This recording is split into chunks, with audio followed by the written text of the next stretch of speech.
আজিৰ এই পবিত্ৰ দিনত আমাৰ বদলেন চুক্তি দিৱস উদযাপনৰ মুহূৰ্তত গান্ধী ময়দানত উপস্থিত হোৱা আমাৰ গোসাইগাঁও জিলা বিপিএফৰ আমাৰ সন্মানীয় সভাপতি মহোদয়, সাধাৰণ সম্পাদক মহোদয় আৰু আমাৰ অন্যান্য সন্মানীয় নেতৃবৃন্দসকল, আমাৰ উমেন বিপিএফৰ সভাপতি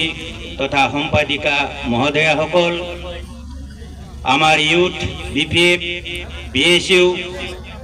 আৰু চেলৰ আমাৰ সভাপতি সম্পাদক মহোদয়সকল আৰু আমাৰ শ্ৰদ্ধাৰ বিপিএফ দলৰ সকলো কৰ্মী আৰু নেতৃবৃন্দসকল, আৰু আজি ৰাতিপুৱাতে এই ঠাণ্ডাৰ বতৰতো আমাৰ বিভিন্ন ব্লকৰ পৰা বাইকেৰে ৰেলী কৰি অহা আমাৰ অতিকৈ শ্ৰদ্ধা আৰু সন্মানৰ আমাৰ বিপিএফৰ কৰ্মীসকল, যিয়ে নহওক আপোনালোকে সবেই জানে যে আজিৰ এই পবিত্ৰ দিনতে 2003 চনৰ 10 ফেব্ৰুৱাৰীত আমাৰ এই বদলেণ্ড টেৰিটৰিয়েল কাউন্সিলৰ চুক্তিটো সম্পাদিত হৈছিল। বিভিন্ন আমাৰ বড় জনগোষ্ঠীৰ সংগঠনবিলাকে আৰু পৰৱৰ্তী পৰ্যায়ত আমাৰ বিএলডিএফৰ সহস্ৰ সংগ্ৰামীসকলৰ অক্লান্ত সংগ্ৰাম আৰু আন্দোলনৰ ফলত ভাৰত চৰকাৰ, অসম চৰকাৰ বিএলডিএফৰ নেতৃবৃন্দৰ লগত যোৱা 1903 চনৰ 10 ফেব্ৰুৱাৰীত এই বদলেণ্ড টেৰিটৰিয়েল কাউন্সিলখন চুক্তি সম্পাদিত কৰিব লগা হৈছে। ইয়াৰ মাজতে আমি আমাৰ বীৰ সংগ্ৰামীসকলৰ, বীৰ শ্বহীদসকলৰ আমি বহুতো তেজ আৰু তেওঁলোকৰ জীৱনৰ বিনিময়ত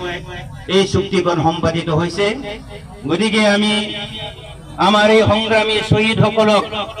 আমি শ্ৰদ্ধা জনাই পেলাই আমি অলপ আগতে আমি শ্বহীদ তৰ্পণত আমি মাল্যাৰ্পণ কৰিলোঁ, যাতে আমাৰ এই বীৰ শ্বহীদসকলে সদায় আমাৰ ওপৰত আশীৰ্বাদ দিয়ে,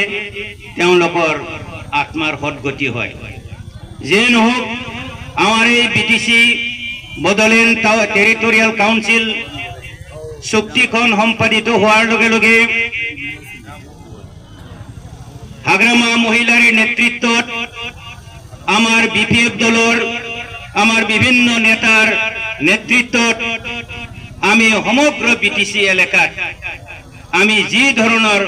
উন্নয়নৰ ধাৰা আমি দেখিবলৈ পালোঁ বা বদলেণ্ড টেৰিটৰিয়েল কাউন্সিল এৰিয়া যি ধৰণৰ উন্নতি হ'ল, এইটো আৰু যেন আমাৰ সপোনটো দিঠকত পৰিণত হৈছে।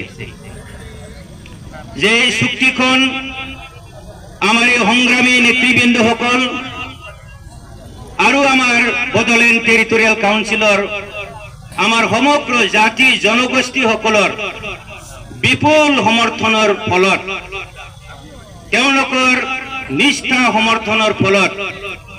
আমাৰ এই একৰ্ড বদলেণ্ড টেৰিটৰিয়েল কাউন্সিল একৰ্ড আমাৰ সাংবিধানিকভাৱে এইটো চুক্তিটো সম্পাদন হৈছিল। সংবিধানৰ আৰ্টিকেল 244 এইটো সংশোধন কৰি পেলাই পাৰ্লিমেণ্টৰ সাংসদৰ দুইটা হাউচৰ অনুমোদনত, ৰাষ্ট্ৰপতিৰ অনুমোদনত আমাৰ এই বদলেণ্ড টেৰিটৰিয়েল কাউন্সিল চুক্তিটো সম্পাদিত হৈছে। গতিকে এইটো সাংবিধানিকভাৱে আমাৰ এই বদলেণ্ড টেৰিটৰিয়েল কাউন্সিল আমি এটা ষ্টেটৰ ভিতৰত আমি আৰু এটা মিনি ষ্টেট। ইয়াত আমি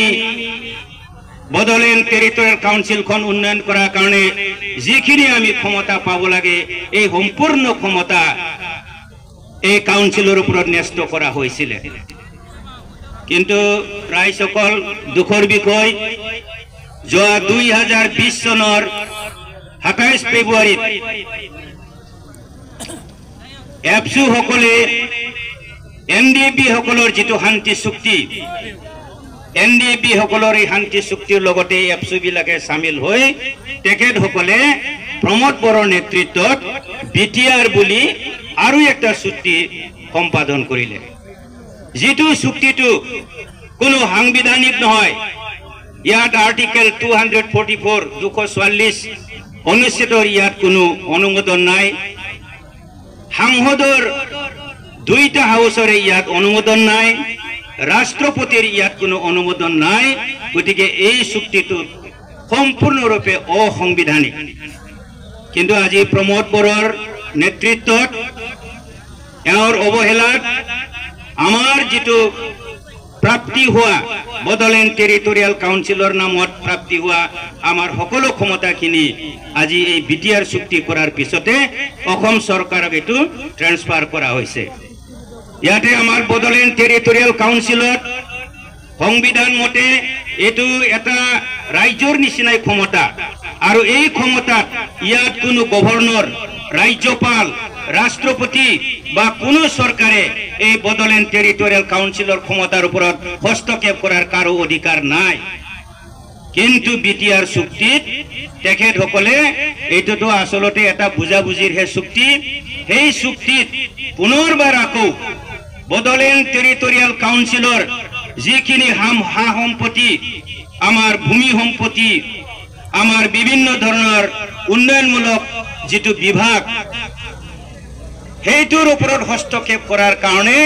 এই বিটিআৰটো আকৌ চুক্তি কৰা হল এই চুক্তি মতে আকৌ ৰাজ্যপালৰ হাতত কিছু ক্ষমতা ন্যস্ত কৰা হল যেটো ক্ষমতাৰ দ্বাৰা ৰাজ্যপালে আমাৰ এই বিটিসিৰ অঞ্চলটো আমাৰ এই এৰিয়া আমাৰ সীমা আমাৰ টেৰিটৰি একেতে ইচ্ছা কৰিলে বঢ়াবও পাৰে কমাবও পাৰে হয়তো আমি হবলৈ দিব নোৱাৰো কাৰণ এই বস্তুটো অসাংবিধানিক আৰু যেখিনি আমি ক্ষমতা পাইছো এই ক্ষমতাও আমাৰ স্থায়ী ক্ষমতা সাংবিধানিক ক্ষমতা এটো কোনো ধৰণৰ অসাংবিধানিক নহয় গতিকে এনে ধৰণৰ ক্ষমতা হস্তান্তৰো আমি মানি লব নোৱাৰো গতিকে আজি প্ৰমোদ বড়ো এই চুক্তিৰ পিছতে ইউপিপিএল এটা ৰাজনৈতিক দল গঠন কৰি যোৱা নিৰ্বাচনত বিজেপিৰ লগত একেসকলে একত্ৰিত হৈ পেলাই সৰকাৰ চলাই আজি এই 5 বছৰত মানে ফাঁকি দিয়াৰ বাদে আমাৰ বিটিসিখন অৱনতি কৰাৰ বাদে মানুহসকলক জাগাতে ফাঁকি মাৰি অন্যায় অবিচাৰ কৰাৰ বাদে আমাৰ বিটিসিৰ প্ৰাপ্তি সকলো অধিকাৰটো খৰ্ব কৰাৰ বাদে কোনো ভাল কাম কৰিব পৰা নাই তো গতিকে আমাৰ রাইজে আজি সংকল্পবদ্ধ হব লাগে আমার এই পবিত্র আজির এই বডোলেণ্ড চুক্তি উদযাপনের এই পবিত্র দিনত আমার হাজারজন শহীদর দেশ আর জীবনের বিনিময়ত আমি যেটো পাইছিলো যাতে আমি সেইটো বহাল রাখিব পাৰো পৰবৰ্তী পৰ্যায়ত যাতে আমি বিটিসিবাসী সকলো জাতি জনগোষ্ঠীৰ কাৰণে আমি কাম কৰিব পাৰো উন্নয়ন কৰিব পাৰো আৰু আমি সকলো জাতি জনগোষ্ঠী লগ লাগি ইয়াত আমি শান্তিৰে থাকিব পাৰো ইয়াৰ কাৰণে আজি আমি সংকল্পবদ্ধ হ'ব লাগে আৰু আমি কাম কৰি যাব লাগে আমি কোনো ধৰণৰ মিছাৰ আশ্ৰয় লৈ পেলাই আমি অন্যান্য জনগোষ্ঠীৰ লগত ভুল বুজাবুজি হৈ পেলাই আমি চলিব নালাগে আমি এটো সংকল্প ল'ব লাগে যে আমাৰ বিপিএফ সৰকাৰ পুনৰ ক্ষমতাত আহিব লাগে আগ্ৰামা মহিলাৰ নেতৃত্বত বিপিএফ সৰকাৰ পুনৰ বিটিসিত আহিব লাগে আৰু সকলো জাতি জনগোষ্ঠীৰ কাৰণে আমি ভাল কাম কৰিব লাগে আৰু আমাৰ যিমানখিনি ক্ষমতা হস্তান্তৰ হৈছিল বা বেয়া কাম বিলাক হৈছিল এইবোৰ আমি পুনৰ উদ্ধাৰ কৰি আনিব লাগে তো আজিৰ এই পবিত্ৰ মুহূৰ্তত মই আপোনালোকক সবকে শুভেচ্ছা জনাইছো সবৰে মংগল কামনা কৰিছো যে আজি আমাৰ সংগ্ৰামী বীৰ শহীদসকলে যেটো আশালৈ যেটো সপোন লৈ তেওঁলোকে নিজৰ জীৱন বলিদান দিছিলে আজি একেসকলৰ সেই বলিদান আমি মৰ্মে মৰ্মে আমি উপলব্ধি কৰিব লাগে আৰু বিটিসিখন আমি পুনৰ উদ্ধাৰ কৰাৰ কাৰণে আমি সবে সংকল্প হ'ব লাগে আৰু এই প্ৰমোদ বড়োৰ যেটো শাসন এই অপশাসনটো আমি উফৰাই দিব লাগে যেহেতু সৰকাৰ বা যেটো শাসনৰ দ্বাৰা আমাৰ উন্নতি হয় আমি সেই সৰকাৰ সেই দলক আমি শাসনাধিষ্ঠ কৰি পেলাই আমি আমাৰ এই কাউন্সিলৰ কাৰণে আমি সকলো ধৰণৰ উন্নয়ন যাতে আমি পুনৰবাৰ আমি কৰিব পাৰো। তো ৰাইজ এইখিনিকে আপোনালোকৰ আগত বক্তব্য ৰাখি নিশ্চিতভাৱে আপোনালোকে বিটিআৰ চুক্তি আৰু বিটিসিৰ চুক্তি মূল পাৰ্থক্য কি আছিলে নিশ্চয় আপোনালোকে বুজি পাইছে যে ইয়াতে আমাৰ যেটো ক্ষমতা আমাক প্ৰদান কৰা হৈছিলে বিটিসিৰ কাৰণে এই ক্ষমতাটো এখেতসকলে হস্তক্ষেপ কৰি পেলাই যেটো ভূমি অধিকাৰ আৰু বিভিন্ন বিভাগৰ যেটো অধিকাৰ এইটো গভৰ্ণৰক ৰাজ্যপালক প্ৰদান কৰা হৈছে সৰকাৰক প্ৰদান কৰা হৈছে যাৰ ফলত আজি গভৰ্ণৰ বিটিসিৰ ওপৰত এখেতে হস্তক্ষেপ কৰিব পাৰে ভূমি অধিকাৰ ওপৰত সৰকাৰে হস্তক্ষেপ কৰিব পাৰে আৰু আমি হেতু হ'বলৈ দিব নোৱাৰো। তো গতিকে বিটিসিখন উদ্ধাৰ কৰা বিপিএফ পুনৰ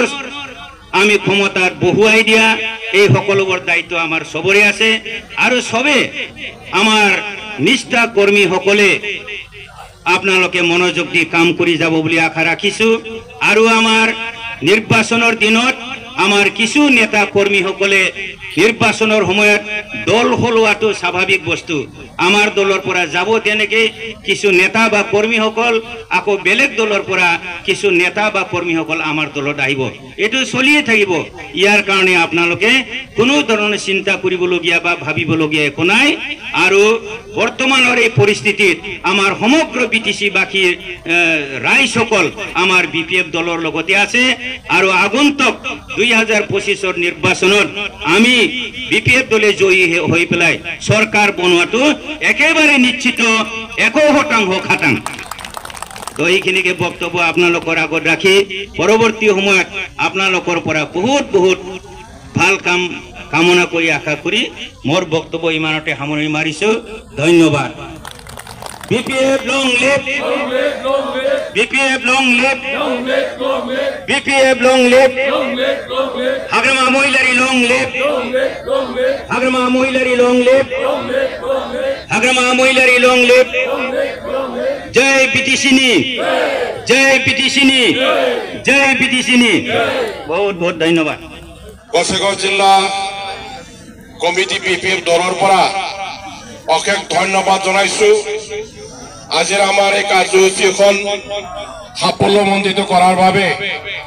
প্ৰত্যেকটা ব্লক কমিটিৰ সভাপতি সম্পাদকসকল আৰু আমাৰ প্ৰত্যেকটা সমষ্টিৰ প্ৰক্ষেপিত আগন্তুক নিৰ্বাচনত প্ৰতিদ্বন্দ্বিতা কৰিবলৈ সাজু হোৱা সন্মানীয় প্ৰাৰ্থিত্ব বিচৰা সকলো সন্মানীয় সদস্যসকলক ধন্যবাদ জ্ঞাপন কৰি আজি আমাৰ 23তম বদন এককদেৰ পতাকা উত্তোলনৰ যিটো কাৰ্যসূচী এই কাৰ্যসূচী সমাপ্ত কৰিছো। লগতে সকলোকে অনুৰোধ জনাইছো যে আমি আপোনালোকৰ বাবে অলপমান জলপান কৰাৰ কাৰণে ব্যৱস্থা কৰা হৈছে গতিকে সকলোকে এসাঁজ খাই যাবৰ কাৰণে অনুৰোধ জনাই আজিৰ আমাৰ কাৰ্যসূচী এত সমাপ্ত বুলি ঘোষণা কৰিছো। ধন্যবাদ।